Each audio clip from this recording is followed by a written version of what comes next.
One of the privileges of meeting new people is that you get to have these deep conversations with them. And one of my favorite questions to ask people whom I've recently met and I'm starting to know is that what is your favorite book? What is your favorite movie? What kind of music do you like? And this takes you into a deep conversations, which I totally admire because these are mostly my passions and the things that I love. I really love watching movies. Last year I've watched many films, I think over 150 films, and I've seen a lot of films too this year.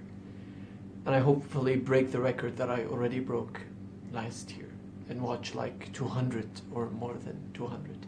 But anyways, so in the last video I spoke about The Color Purple, and I said I'm gonna do a review of another book that I've really loved and admired. The book that I'm going to talk about is called A Raisin in the Sun. Obviously during college I didn't read this book. I've come to known it after graduation. So this is why I was talking about the privilege of having these deep conversations about the arts. So a friend recommended this book and actually gave me a copy to read, and I fell in love. Now, A Raisin in this, I didn't know it was a classic.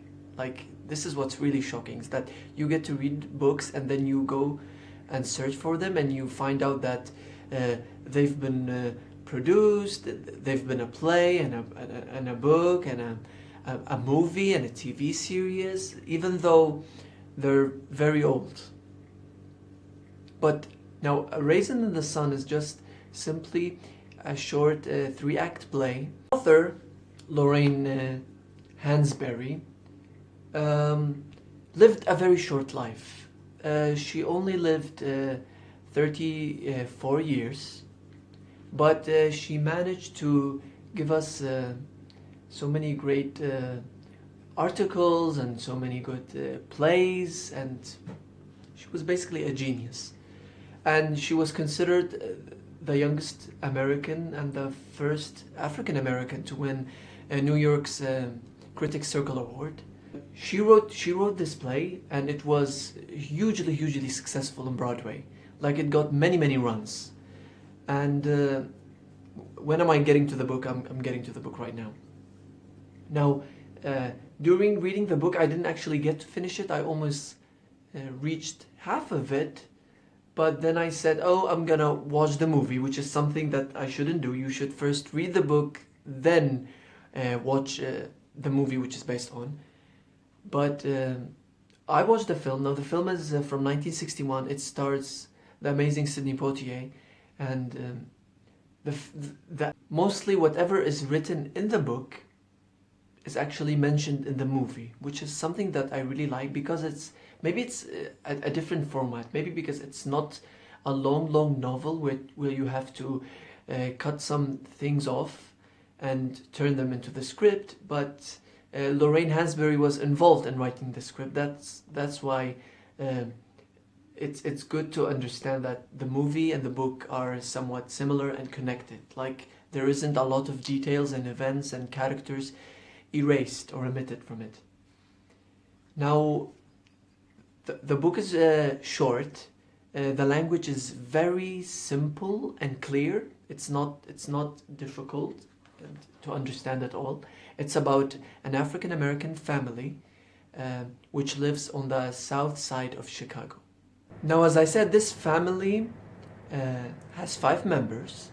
The mother is called Lena. The son is Walter. The sister is Benitha. The wife of Walter is Ruth, and their son is Travis. What I really loved and really drew me to the book is, as I said, the very simple language, yet it is like very powerfully written. Like, it handles themes that are considered universal themes. Universal themes would be something like, love, friendship, freedom, etc., etc. But my focus here would be on three specific themes which we would see in all of the characters, like throughout the book. Now, this family lives in a very poor side of Chicago. They live in a 2-bedroom apartment, and they are already 5 people. So we would get to know, like, they're very poor, they don't have the money. The mom works cooking and cleaning for others. Ruth also works. Benita studies. She's collecting money to study for medicine. She wants to be a doctor. And Walter works as a chauffeur for a rich man. Now, as a beginning, I would like to explain with the theme of dreams, because somewhat it's mostly the most apparent theme out of the other ones. It's also the most dominant. Obviously, this is an African American family, and the events are set during the 40s and the 50s, before the civil rights movement. So you would see a lot of racism, a lot of segregation, a lot of differentiation, a lot of race problems in the book. But this is where Lorraine Hansberry's brilliance comes in, and she explains it vividly and so directly and so simply where you would understand. Like, it's not ambiguous, it's not where you would try to find out the meaning of the text, it's just there and you would understand what's happening. Now Walter is devastated because he's not rich. He wishes he would be powerful as rich as other people. He wants a better job. Ruth is also somewhat hopeless because this is not the direction where her life and her family would like to be.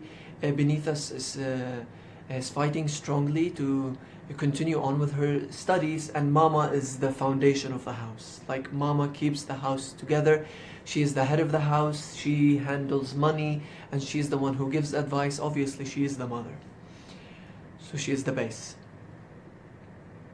But the events go on like this at the beginning of the book until something comes up, and this something is what the play is going to be based upon. It's actually a check comes because in the play their parents passes away, and the insurance money that they get are a check for $10,000. Now that's a lot of money. So we will see what each member of the family is trying to do with that money, and how are they going to divide it. Now, as I said, they receive this check for $10,000, and they each to its own start to decide what they are going to do with those sum of money. Now, Walter, when he knows that his mother received the check on the same day, says that he has this liquor store project with his friend Bobo and Willie that he wants to open. He wants to open a liquor store, which Mama disagrees with because she rejects such things. She wouldn't want her son to open this type of store. Ruth obviously imagines a better life for her family, for her husband, and for her. And Benithia obviously wants it to spend it on school for her medical. Then suddenly, because their mother is the head of the house, she decides for herself and makes the decision that the money should be put into a house because they are living in very poor conditions. There are like 5 people crammed into a small apartment. So she decides to buy a house. But where does she? She buys a house in Clybourne Park. Now Clybourne Park is an all-white neighborhood, and they are African Americans. So this somewhat becomes the challenge they have to face. So when Walter, Ruth, and Benithia know of this, they are shocked. They don't know what to do. They get upset and angry with their mother because she took this decision without even letting her kids know. But Mama knows best. And so what does happen? Here Walter becomes upset. He doesn't go to work for 3 consecutive days, and his boss calls him and he's very upset. So this is where his mom has to go and convince him, and she knows that she had made a mistake, and she tells him that from now on you are the head of the family. She gives him the money so he can act freely whatever he wants to do with him. But because somewhat he's careless and he's not paying attention to the advices that are given to Walter, he goes and he gives the money to Bobo, his partner, for the liquor store, which in turns gives them to Willie, and Willie takes the money and runs away, obviously. No, thank God the mother had already bought the house, so she gives Walter whatever is left of the money, and then of course Bobo steals it and runs away, and obviously even the money for Benita's medicine school are also gone. But what is good now is that at least they have somewhat of a house which they end up moving to. Now, as I said, the theme of dreams, or the American dreams, like the dreams where you would live happily and prosperly, is very dominant in this book. Now, I'm gonna just read some of the quotes that I really loved from the book. Here, Walter says, "Who said you had to be a doctor? If you're so crazy about helping sick people, then go be a nurse like other women, or just get married and be quiet." Benita answers him, "Well, after 3 years, you finally got it set, Walter. Leave me alone, it's Mama's money." So, we see that Benita has a dream that she wants to be a doctor, but obviously such job positions are not expected from women at those times. But Benita's character is very open-minded. It's very daring and challenging, and she likes to do things as she pleases. Now, about racism also, is that racism is heavily mentioned here in the book also. I would like to read a quote from that.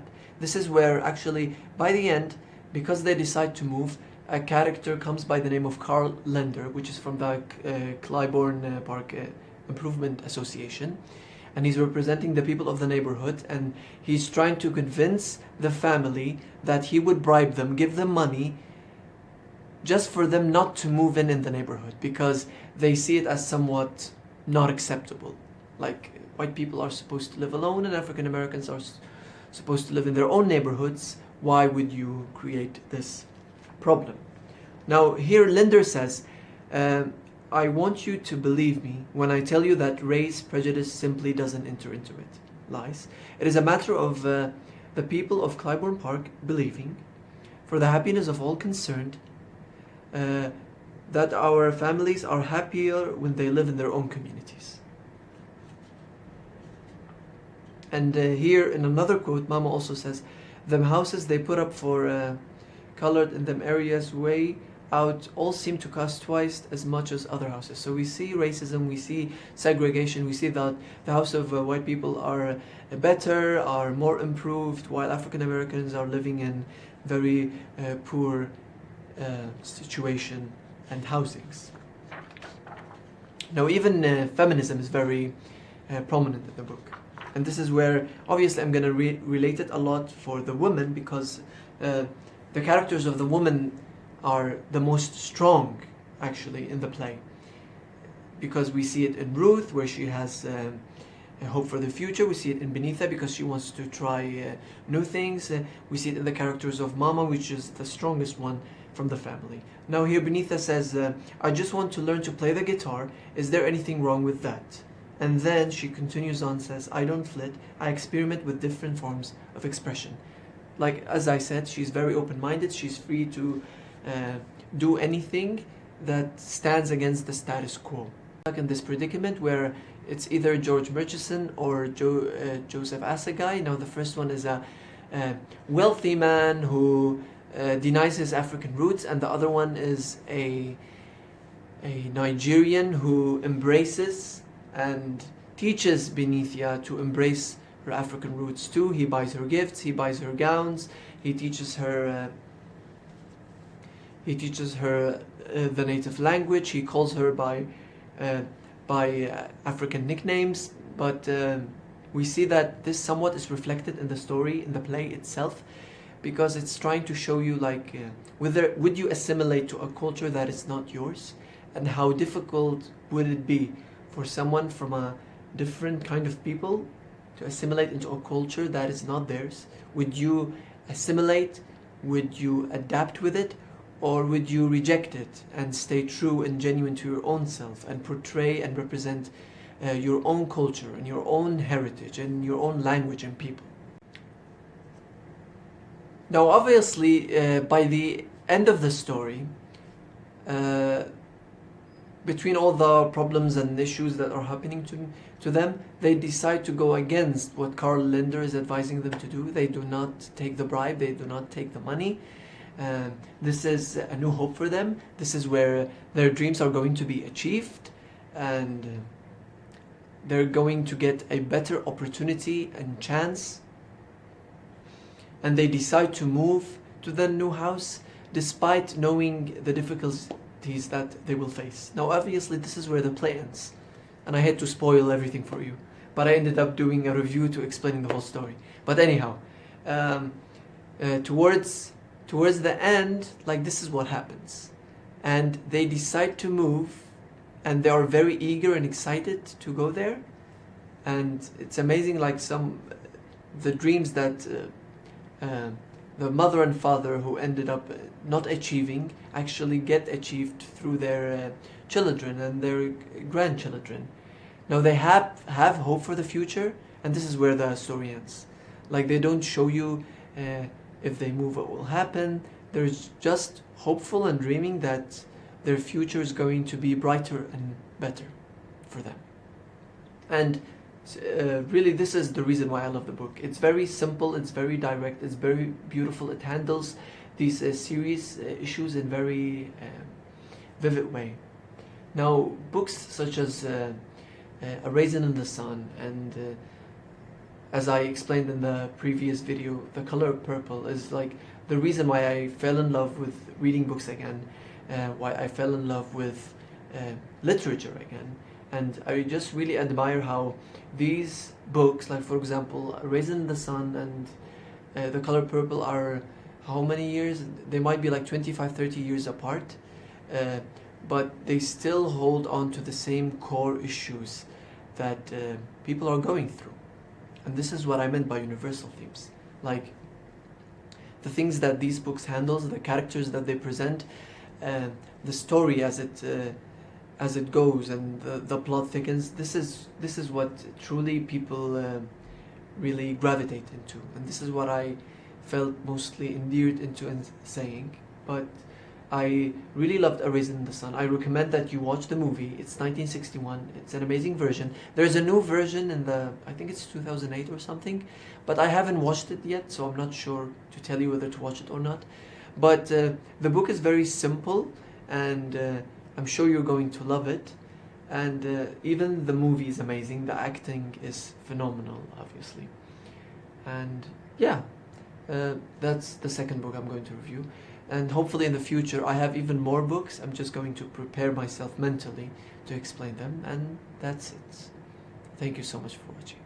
See you.